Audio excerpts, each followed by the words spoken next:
This is my camera. Let me know when you're ready. This is mine. 2, Call me. 1.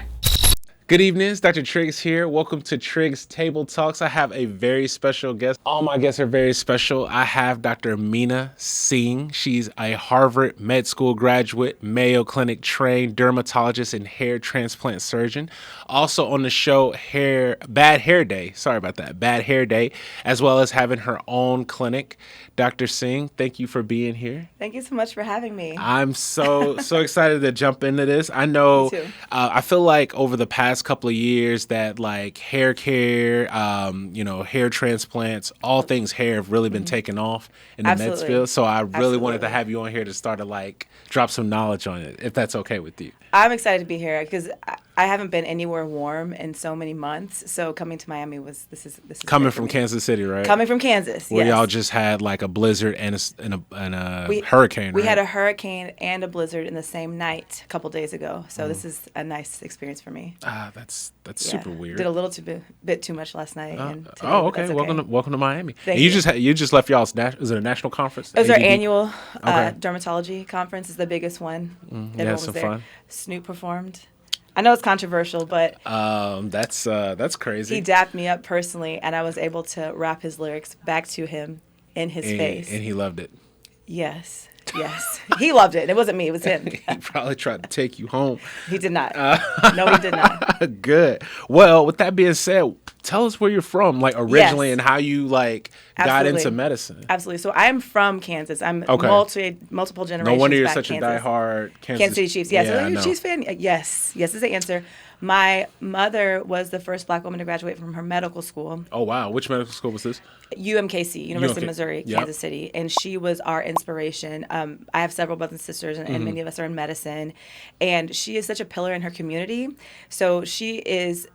If you live in Kansas City, if you haven't seen my mom as a physician, someone you know or your family member has seen Right. her.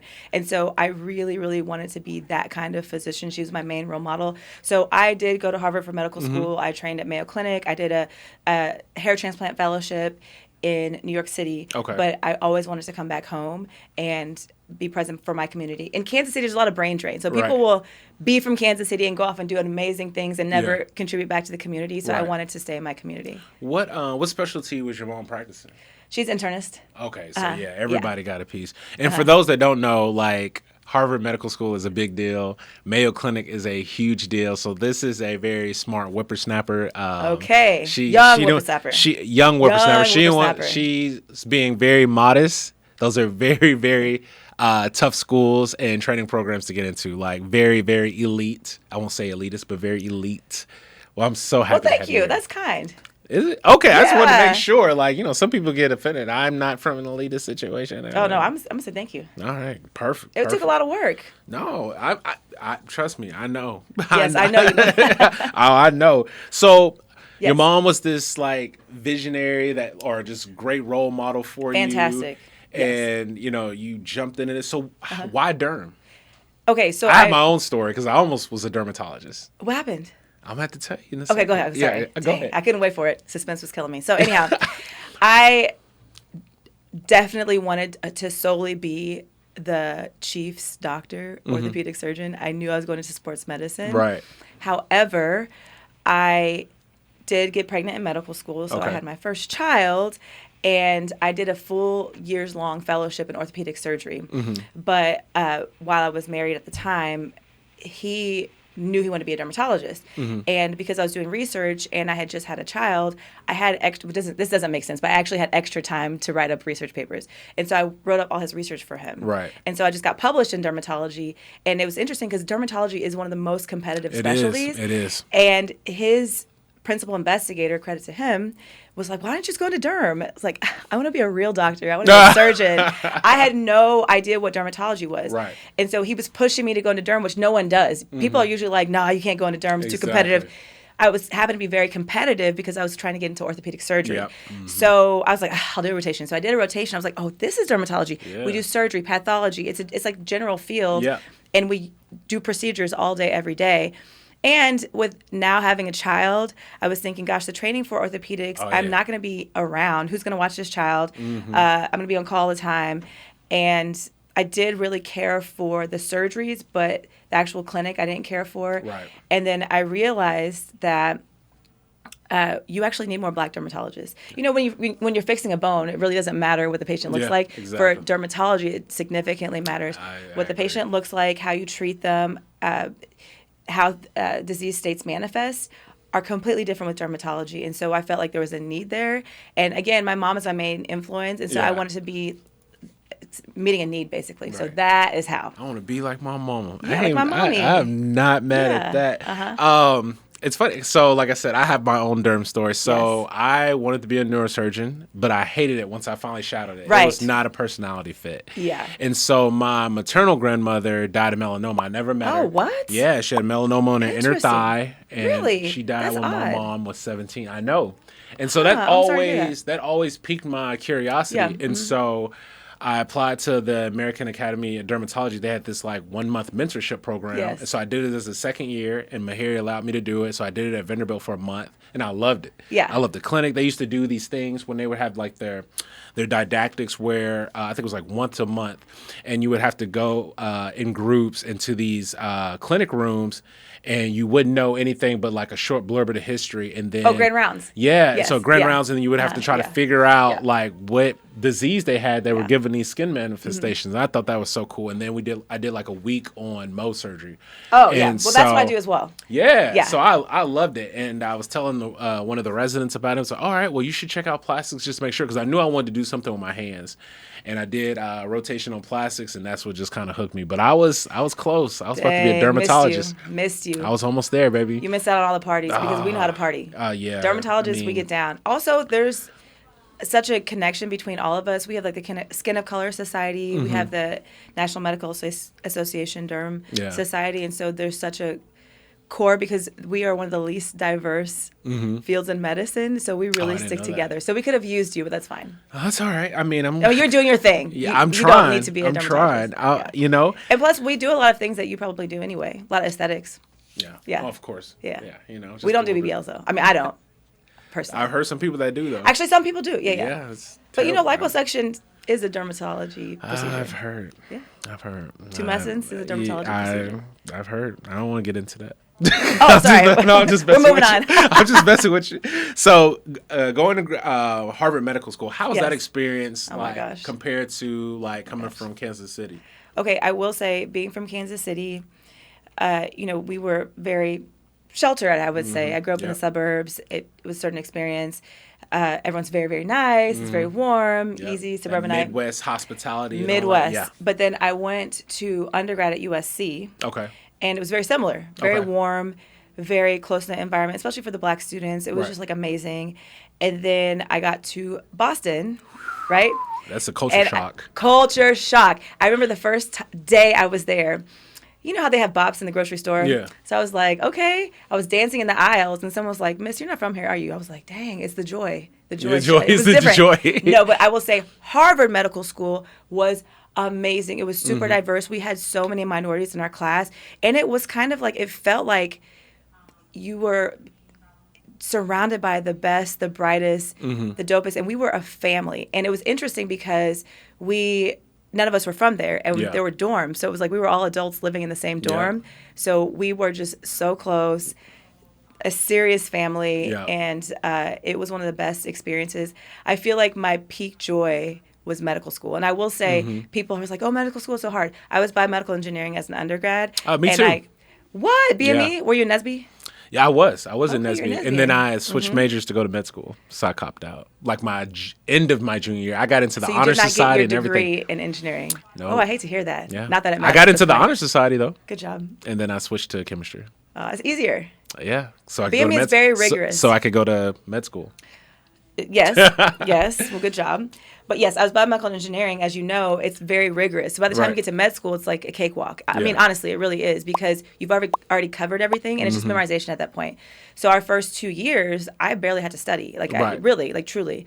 And so we were able to get involved in so many other things. We were so close-knit, and there were so many of us that were minorities. That really is important as a Black physician or a Black medical student to have people surrounded like you, because as you know, your first 2 years of med school are objective. It's just how smart you are.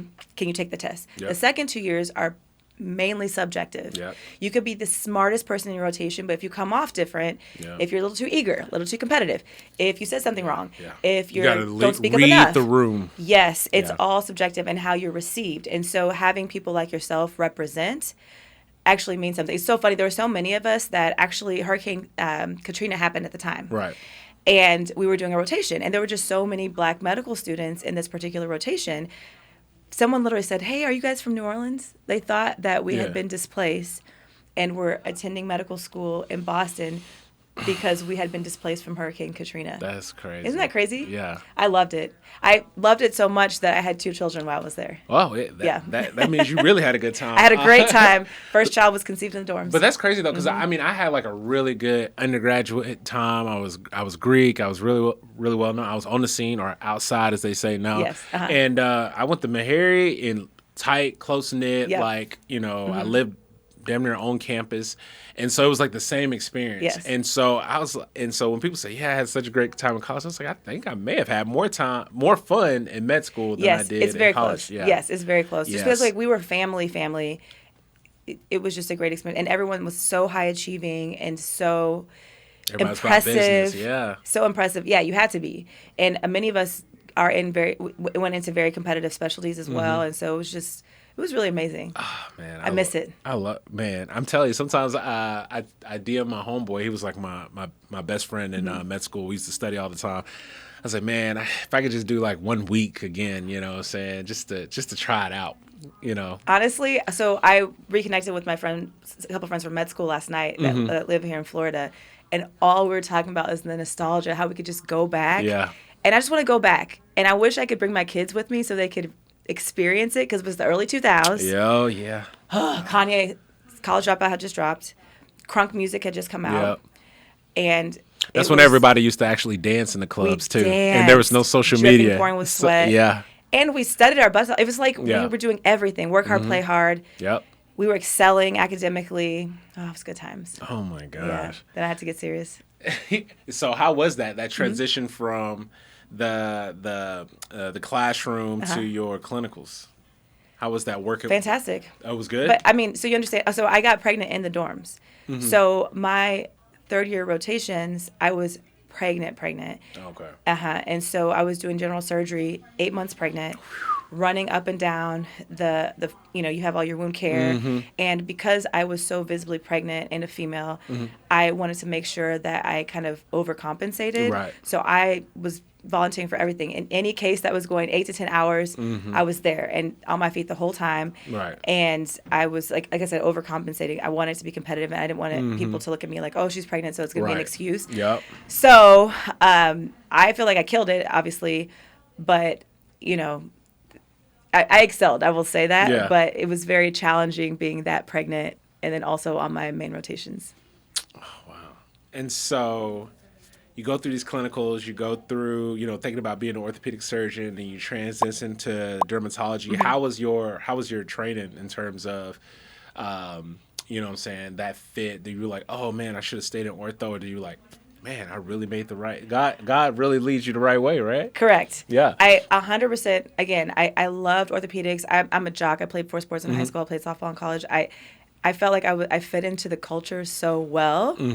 But now in retrospect, I fit into the culture of dermatology extremely well.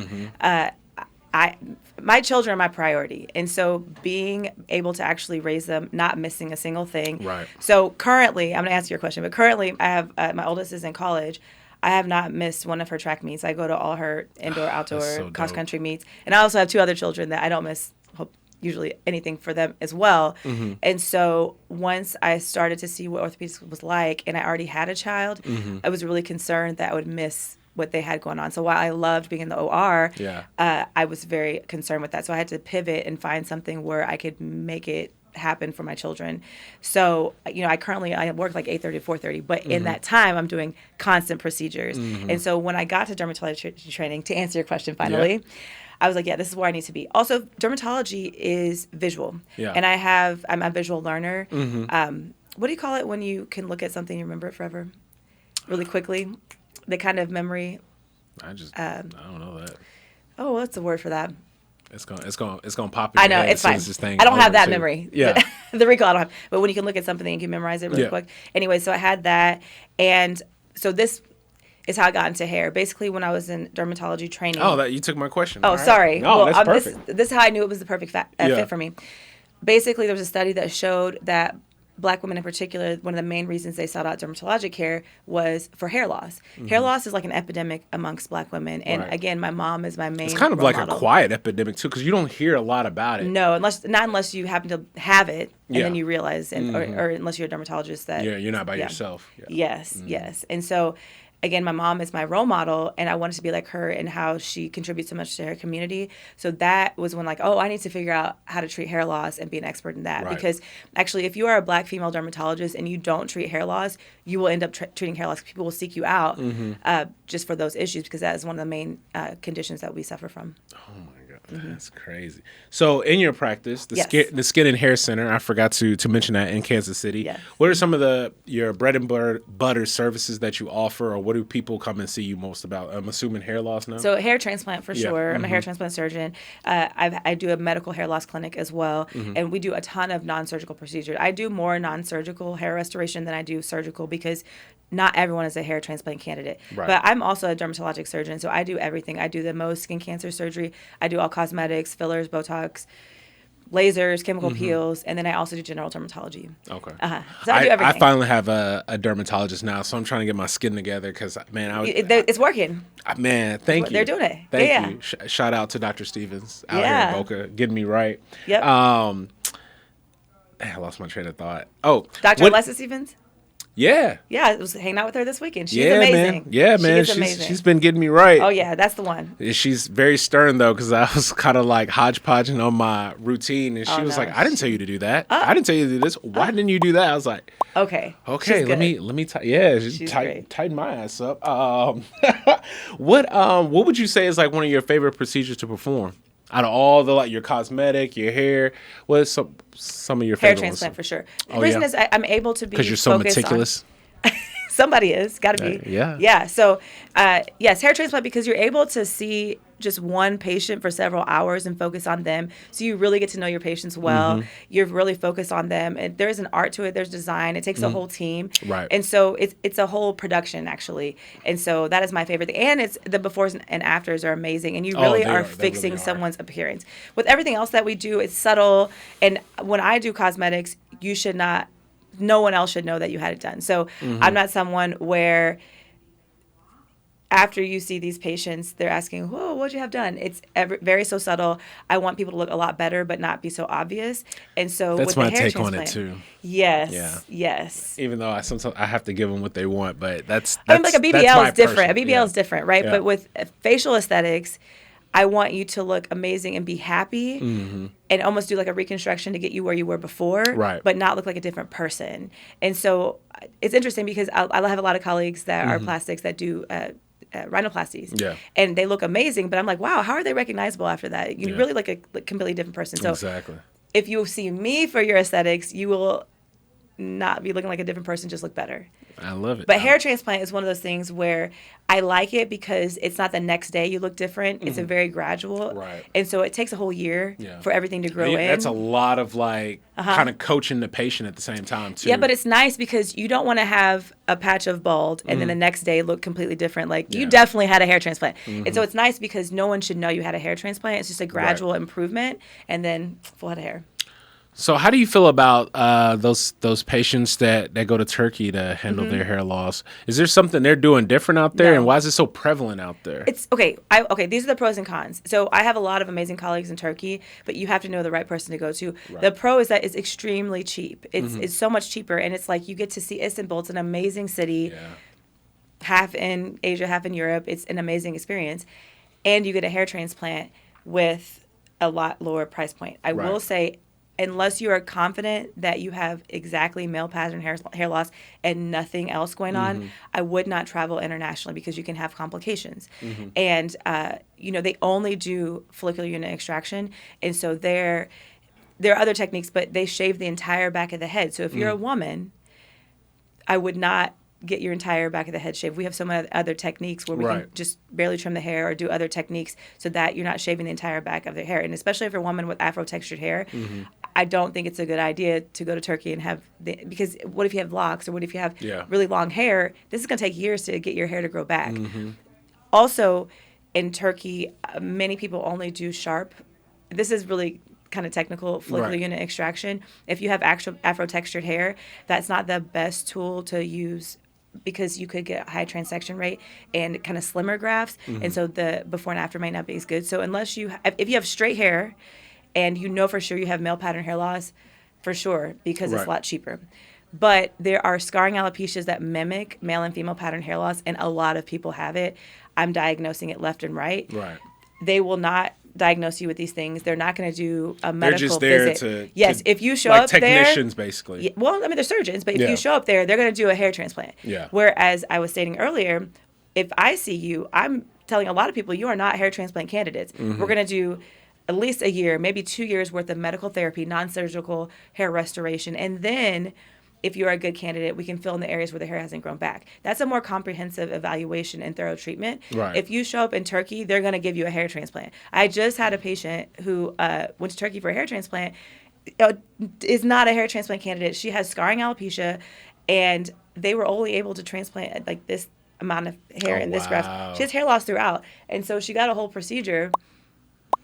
It was not a hair transplant candidate, so now I'm trying to fix it. That's but a lot you of really money. need to make sure you have a biopsy before you go. Make sure you have a proper diagnosis. Make sure you've optimized medical and non-surgical therapy before you go. And who's going to manage the complications? We end up Exactly. manage the complications from Turkey. So yeah, so if you want to go to Turkey, I have people kind of do a consult with me first to make sure they're a good candidate. Then I'm like, yeah, go have fun. You know. Yeah. It's No, nice. that It's a that beautiful city. seems super reasonable Yeah, though. Like uh-huh. if you're gonna get it done, make sure you're getting the right procedure for what And you who's got going to going handle on. the complications That when it happens? that Yeah. too. That too.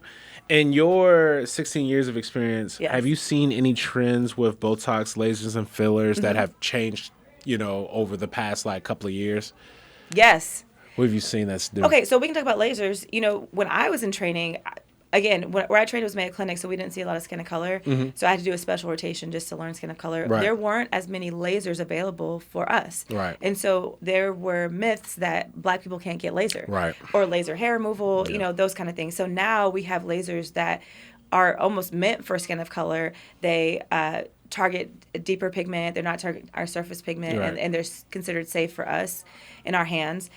So I would say that is the main thing over my 16 years that has completely changed. We have so many more lasers that are available for us. I would definitely agree with that because Yeah. I know in training we deal with a lot of lasers too, and Yeah. like was like not for Nope. Fitzpatrick forward up, and not That's darker for skin types. Yeah, yeah, So I was Yeah. just like, oh well, just stay away from lasers. Now it's like, oh, I can get that, or oh that's a Right. thing now. So Right. And- which is great. And then one of the other trends, and just because a lot of patients seek me out because I'm a black female physician, so I see a lot of skin of color for that reason. Right. Aesthetics for us wasn't a thing. Like, we thought that Botox and filler are for people with lighter skin types because we age differently. We do age differently. Yeah, we can black. talk about that. Say black don't crack. It does crack. It does crack. Because look. Go to okay, so you're Greek. Go to an event where there are old heads, right? How do you know they're old? What are the things that make Yeah, them you look see old? the We crack. wrinkles or- Yeah, we yeah, crack. drooping. It's just we crack Absolutely. differently. Yeah. Yeah, we have more hyperpigmentation. We have volume loss, as you know, but we don't have as many of the fine lines and the sun Right. damage, technically. So anyhow, the point is, when we were in training, there weren't a lot of us getting Botox and fillers because we thought that was for people with European descent or It's less fair skin taboo type. now for sure. Oh no, because we can get all kind of things. And again, some of the features that people with lighter skin are looking to have, such as fuller lips, higher cheekbones, fuller, upper Right. 2/3 of the face, we're naturally born with, many of us. And so that is why we weren't thinking that was for us. But we do crinkle. Yeah. And we do have volume Crinkle. loss. Yeah. So I like things like Sculptura, Voluma. I mean, I don't know if we're supposed to be saying things on No, brand. I mean, no. But, They're not paying me, but I don't care. I know, right? It's fine. Just for us, for our volume loss, but because, as you know, with those techniques, it can look super natural. Exactly. And it's not really a filler. It's just collagen reproduction All right. and stimulation. Love it. So you've had your own TV show on TLC, Yeah. Bad Hair Day. Yeah. How did that come about? I just remember like scrolling through. was like, hold on, is that Meena? Yep, it was me. That was so dope. Thank you. So how did that come about? I have no idea. I think they saw some YouTube thing that I done, and I am not currently super big on YouTube. Kudos for you for doing all this. This takes a lot of work. As you see. I'm trying to do better, but it's hard. very hard. So It's hard. kudos for It's this. a This is second amazing. job. Yes, Yeah. so good job. I'm really proud of you. Oh, I appreciate I it. am. It's amazing. I've came It's a so long hard. way. You Came a have, long but I way. think people don't recognize how hard this is because you're an actual doctor, actual surgeon. Yeah. And then to be doing social media also is extremely hard. Good job. Thank you. So anyhow, I had like one video on YouTube and I don't know how they found me. And so I'm very good in person. I But know. I mean, like, I'm just a social person. Yeah. I'm social.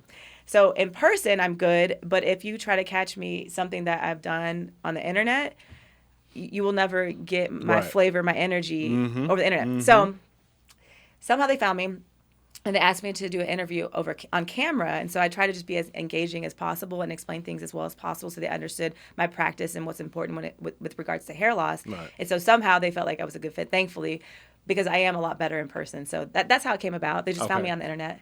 Oh, wow. Yeah. And did you have fun doing the show? Oh, yeah, it was amazing. So, we see 1 million patients all day, Yeah. every day. I only had to see 6 patients over 3 weekends. So I was like, oh, this is easy. And I was able to spend more time engaged and was really getting the right. backstory. So when you see patients in clinic, you got that get to 15 know them. minutes and you gotta- Yeah, and you get to know them, but you don't get how things really impact them. So because I had so much time to spend with each patient, I was able to get the impact factor. Right. Yeah. Oh, that's super dope. And so you had an idea of creating a hair transplant textbook? I didn't have the idea. I was asked to write.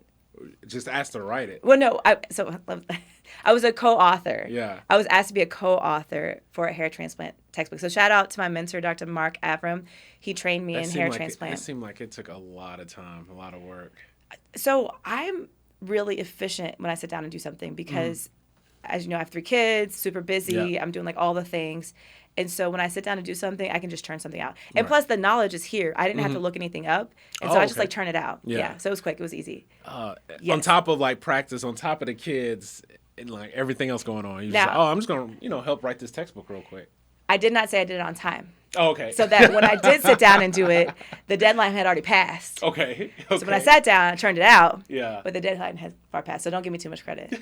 I don't know, man. That seems like a lot to me.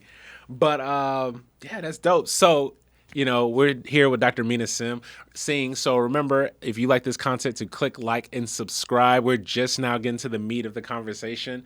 If you know someone that may be interested or having like some hair loss or even some dermatology problems, like share this video with them. They could really find, hang out with Dr. Singh and find out what's going on. Do you want a snatch waist like this? This is a patient that had lipo 360 BBL. So instead of doing aggressive liposuction, which can leave you with lipo burns or uneven lipo, we did our precision targeted lipo by bringing that waist in, accentuating her hips, which was also accentuated by the fat transfer.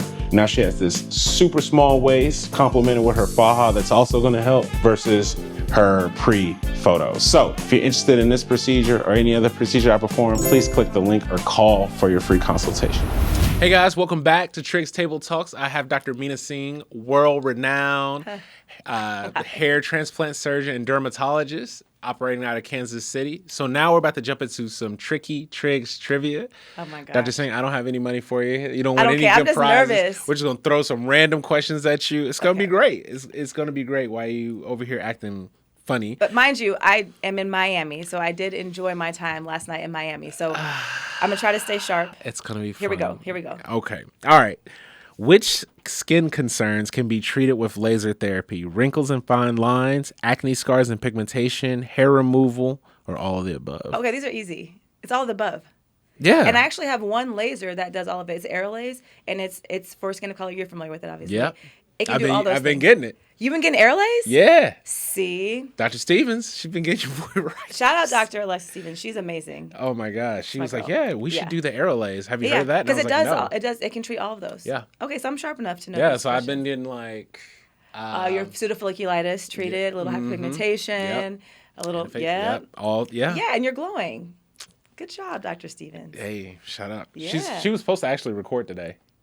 Why we could have been hanging out. We were both. I told her in Orlando I know. together. I Why know. didn't she come down? Because she's gonna be gone like the whole month of March, and so she was. Oh, like, she's always doing big things. She was like, I gotta make some money. I was like, I understand, it's cool, but she's coming. Yeah, no, though. She's yeah. coming next month. It's gonna be Awesome. dope. All right. Second question: do you get the full results after hair removal with laser instantly, or does it take time? No, it usually takes 6 to 9 sessions to get laser hair reduction. Perfect. All right. And how long does it take for fully transplanted hair to fully grow in? I know this is like number one question. Yeah, you so probably get. I'm sharp enough for this. These are easy questions. I thought you were gonna like really drill me. Thank you. No. I wouldn't Thank do you for that. Yes. So it takes 12 to 18 months for full regrowth with a hair transplant. Perfect. Yes. Perfect. Well, see, that was it. That was our Tricky Tricks trivia. Oh my gosh, I was nervous. You get a big prize. What's the prize? They don't get anything. Sad. Yeah, no. It's all right, though. Your audience doesn't get anything? No. What? Oh, wow. Sorry. See, A simple no would have sufficed, but okay. I'm calling back down. Right. I'm over here about to act up. All right. So we're going to jump into some more funnier, lighter questions. Okay. So what's some of the funnier things you've had happen to you in the office? In the office? Yeah. Oh, gosh. I have a lot of funny patients. They make my day very pleasant. God, this is a harder question. No, it's not. I feel this like is just memorization. I'm more serious at work. Oh, I'm very serious at work. Oh, I believe it. So, what are some funny things that have happened? Yeah, like any funny patient things or anything like that. More inappropriate, but I don't know if we should say that. I mean, we can. Yeah, that too. This is Triggs Table Talks. This is I know, Unfiltered, yeah. baby. Yeah. Gosh, I'm stuttering now. I'm like, Yeah, I've had some inappropriate things happen. Nothing too crazy, but just, people asking me out. Yeah, but not to my face. Did they slide making you it like uncomfortable? No, just making it uncomfortable for my staff. Oh. It never happens. So I look crazy at work. So I tried to so Dr. Stevens, who we're giving multiple shout outs for, I literally told her yesterday, I was like, how do you look good all the time? I'm like, you always look good, hair done, makeup, skin, full. I look crazy at work. And so if someone tries to holler at me, they literally are, I don't know what they're thinking. And it's also super inappropriate because I'm like, I'm your physician. Can we not? But they never say it to me. They always say it to the staff and make it uncomfortable for them. I need to have a better story. I don't have a better story. Yeah, that was pretty terrible. Something that's funny. That's your story though. I know. It is what it is. Gosh. I mean, you don't have to fake it. It's all right. If nothing, These were much harder questions than the actual trivia questions. This is not a hard question. That was my first thing that came to mind though. So I was like, is it funny or is it awkward? It's probably awkward. Yeah, It's okay. Really awkward. And I look actually crazy at work. Like look like no one raised me. Like no one cared to tell me my hair. Well, looks like crazy. who did it and what for? Yes. That's terrible, yes, Meena. yes. Why are you going to work looking like that? I'm low maintenance usually. That's fine. It's fine. So speaking of low maintenance, would you ever consider having plastic surgery? Well, I already have. What'd you have done? Tummy tuck. Oh. A mommy makeover. Mommy makeover. Oh, wow. Yeah. So you had I had lipo, 3 tummy kids. tuck? Yeah. No, not lipo. Okay. Just like the mommy makeover. Okay. Yeah. All right. Had a lot of extra skin. Yeah.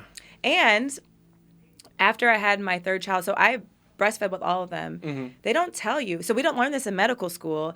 We talk about breast maturation, breast development. They don't tell you they completely disappear after you're done with breastfeeding. I looked like a teenager, like Tanner stage 1. Like I went backwards in Tanner stages. Yeah, so I just wanted to get back to where I was because I was really young when I had kids. I had 3 before 30, by 30. Right. And then I was How was your recovery? single after that. I was like, oh my gosh. Wow. Yes. Life be lifing.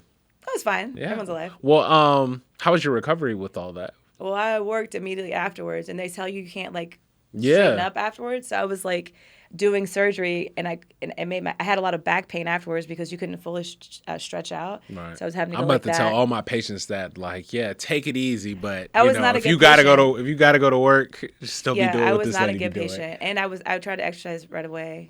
I try not to miss. It's therapeutic for me, so I try not to miss workouts. Well, you asked the question. I'm telling you the truth. I'm just saying you couldn't have been my patient because I would have saw that on Because Instagram. I'm you like, weren't even a doctor then. but still though, you couldn't have been my patient because I'd been so upset with you. I'm like, someone come get her. Nobody would have known anyway. So you've had all these accolades. Like I've heard New York Times, numerous peer reviewed articles and journals. What's been your biggest accomplishment? You feel like? Oh gosh. Yeah, that's the deep stuff, right? See how I slid that in right after plastic surgery? I know. I know. I would, okay, to me, my biggest accomplishment was graduating from Harvard Medical School. I think about our ancestors a lot. I really spend a lot of time Wildest thinking about our dream. ancestors. Yeah. I mean, You're better than me. I don't really think like that a lot. Okay, just now you did. No, oh yeah, you're right. But I hate to cut you off, but no, it's funny you say that. I never have just sat back and just thought about the grand scheme of things. Yeah, well, I mean, I'm sure we have similar stories, but Yeah. my great-grandfather was a sharecropper. My grandmother's grandmother came for the Carolinas, but she settled, in Kansas, in Independence, Kansas, which was a free, Kansas was a free state, but, just the Reconstruction era, I think about everything that even my great-grandparents went through. My great-grandfather was in the military, but, it was different times and all that, Right. And could they even imagine that one of their progeny would end up at Harvard Medical School? And when I went to Ghana for the first time, crazy. Because Did I you was go the for, first what was that? for the return the back return. in 2019. Yeah.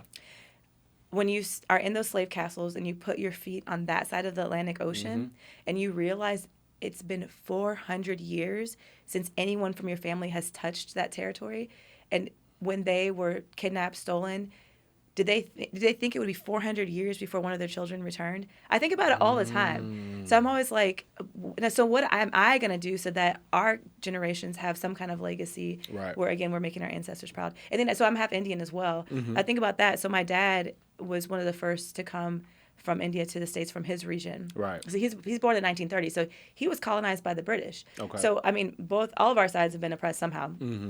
And so, he was the first of his, from his region to come to the U.S. as well. And we're from a tiny village, very small village, humble beginning. So I just think about that too. I'm like, wow. So what proud. do you do? Also, sorry, go ahead. just one more thing. What I'm most proud of is graduating from Harvard Medical School with 2 children. And being super competitive and a top student. To finish. No, that's something to hang your hat on for sure. With 2 children, that's a different thing.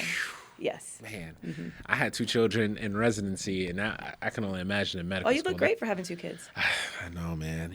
I had to spit them out myself. No, I'm just playing. No, that is super impressive. So, what you mentioned your own legacy. What would you want your legacy to be? Oh, thank you for asking. I think about this a lot. So, my mom was one of the first Black women to graduate from her medical school class. Right. And that was in the 1970s. Right. She shouldn't have been the first to anything, right? She was born into apartheid, American apartheid. Gen X, our generation, we are really the first generation that was not born into American apartheid and true American democracy, whatever you want to call it. So they just opened the doors for us. And then with dermatology, there were so few of us. We had, some mentors from previous generations. They kicked the doors down for us as well. And so now everyone on TikTok, and they see us dermatologists like, oh, it's so easy to become this. It really isn't. So my legacy is the pipeline. Right. I want more of us. And I do a lot of mentorship. I do a lot of pipeline work to get more of us into the field of medicine in the first place. If you see me as a patient, I apologize, but I always have students and trainees with me. If I come into a room and it's just me, it's because someone, I always have a student or trainee with me. And I know it's not the most fun experience, but I need there to be more of us. There can never be enough good physicians. And so, I want it to be where it's not now, okay, we're able to get in, and it's not where, okay, where can we find a job? I want us to have more of our own clinics, that kind of thing. And so we are hiring each other.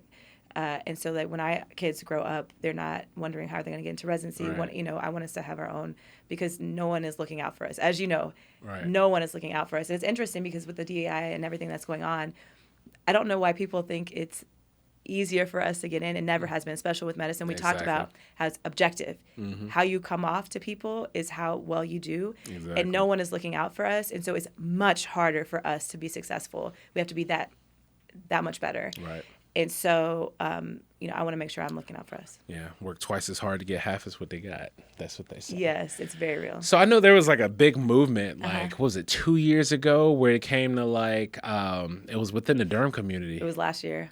eye roll. Man, I thought it was like 2 years ago. I seen Oh, that it was very somewhere. recent. Yeah, Still happening. It was very controversial. Can you speak on that? Yeah, so there was a resolution to end DEI in dermatology, which is crazy because dermatology is already one of the least diverse fields in medicine while being extremely competitive. And so it's not like the DEI measures were doing much anyhow. We were just getting started with that. And dermatology diversity is very important. Patients want dermatologists who look like them because how patients with skin of color present is going to be different. Right. Your expertise, how you treat patients, is completely different. We just talked about certain procedures. You can't do the same procedures on patients with skin of color, and the knowledge base is going to be different. So, how you wash your hair, how you style it, the products you can put on our skin, it's going to be different. Right. And so it is actually more important that we have more diversity in dermatology. No, So, absolutely. and it's interesting because they always say they want a meritocracy. It's never been anything but that for us. Right. We definitely are. We have achieved what we have achieved based solely on our merit. Right. No, I totally get it. But they try to end DEI. But the studies show that it's better for the patient. But they don't care about that. Yeah. If it was about the patient, then things would be much different anyhow. You absolutely correct. And I made it. So I spoke up about this. There was a meeting where we had to try to figure out if we wanted to sunset DEI.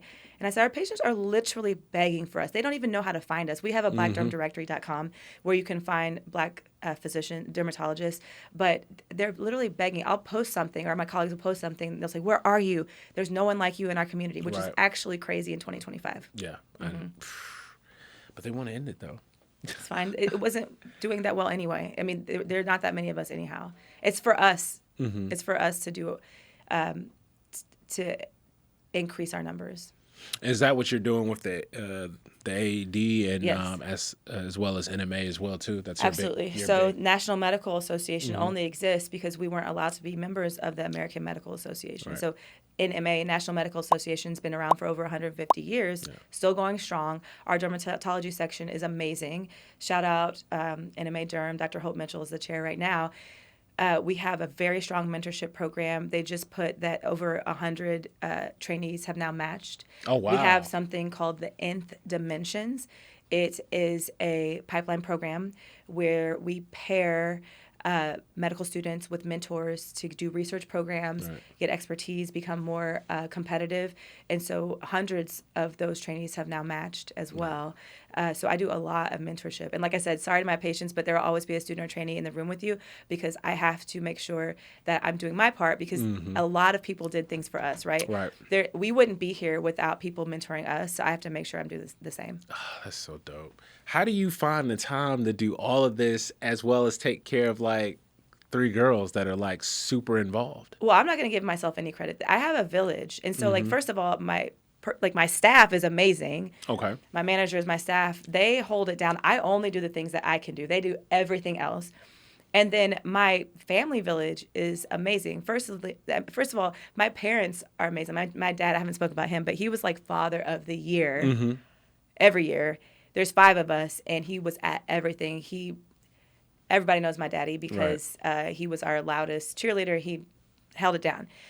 Same thing with my mom. Extremely hard shoes to fill because they prioritized us, but she also was a black female physician with 5 children who held it down. So I'm nowhere near as amazing as my parents are. So I honestly, I can't take credit. And my mom is still practicing. She still works harder than I do. Oh, wow. Okay. Oh, yeah. She'll be working till 7 or 8 p.m. The OGs, man, they practice Listen, to the end. I'll be like, Mommy, where are you? Can you? She'll be like, I'm still at work. I'm still seeing patients. I'm like, okay. But we live in the same neighborhood. So I live in the same street as my mom, my sister, and her husband do as well. Y'all might And as well so, get one of those family compounds. Don't even get me started. I tried to do it, but people weren't on board. We didn't have it together. It's a fight. But I have an amazing village. My siblings, my family, my friends, my neighborhood. We hold each other down. That's remarkable. That's awesome. Yeah. I mean, and I totally get it, but it's cool to hear because I mean you're juggling so much, and it seems like everything's being taken care of like beautifully, and I'm super proud of you. Thank you, but I will also say I don't really believe in excuses. I'm kind of like a no excuses person. It's the surgeon in you. Something. Yeah. Excuses, you know about the excuses, right? Yeah, exactly. So, tools of the incompetent. exactly. Yeah. That's your thing, so I don't want to say it. Okay, so I believe that. And if I cannot do something, I will immediately say, this is out of my scope. I can't do it. But if I say I'm going to do it, I try my best to actually be there and do it. I'm very good in person. So if you email me or try to correspond with me, please forgive me. You may never hear back. But if in person, I'm very good. Right. No, Yeah. I got you. I may be similar to that too.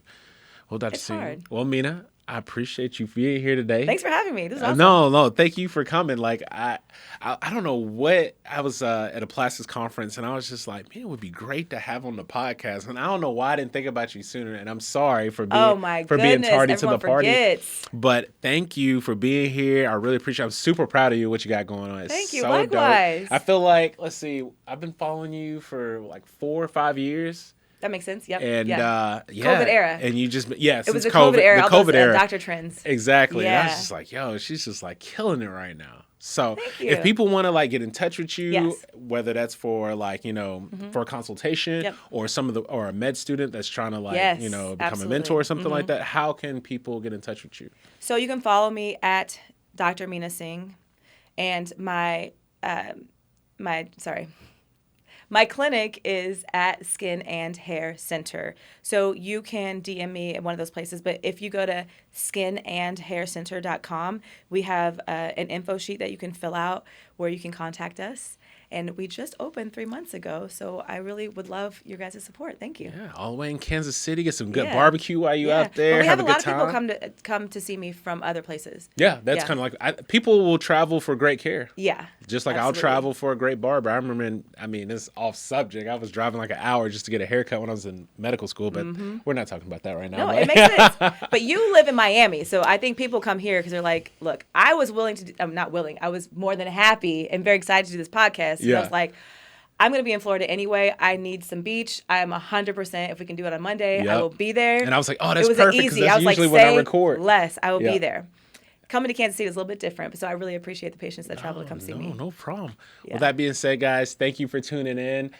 This is Triggs Table Talk. Remember to click like, subscribe, and share this beautiful story. It's very inspirational, very motivational, even for myself. And with that being said, till next time.